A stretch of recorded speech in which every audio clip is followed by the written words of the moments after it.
এদের খেয়ে নেই।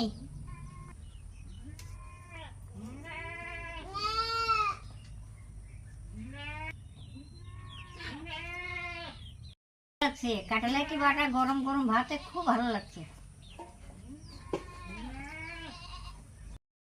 আজকে মাছ রাখতে পারিনি তো, এই সেদ্ধ পোড়াই বাটা এইগুলো দিয়েই খাই।